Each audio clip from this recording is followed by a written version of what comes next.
Sveiki, brangieji!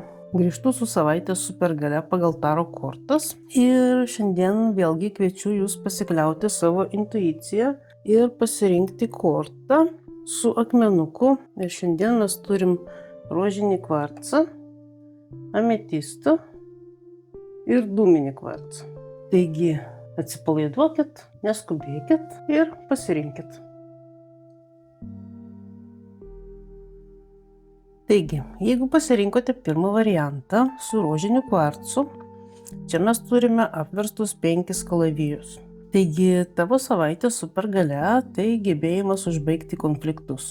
Jei jautėsi įtampa ar noras bet kokią kainą įrodyti savo tiesą, tai dabar pats metas tai paleisti ir pamiršti.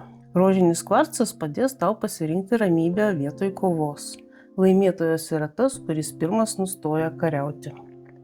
Jeigu pasirinkai antrą variantą su ametistu, čia mes turime kalavijų riterį. Tavo supergalia šią savaitę žaibiška mintis ir veiksmas.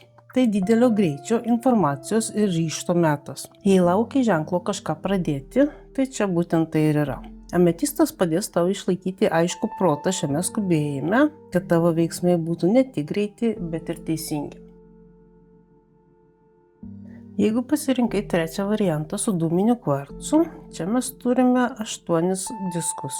Tavo supergalia šią savaitę meistrystė ir profesionalumas. Šį savaitę kviečia tave susitelkti į kokybę, mokymąsi ir kruopštų darbą. Jokių trumpiausių kelių, jokių nukirstų kampų. O dūminis kvarcas tave įžemins, kad galėtum ramiai žingsnis po žingsnio statyti savo sėkmės pamatus. Taigi, kuri energija šiandien tavo?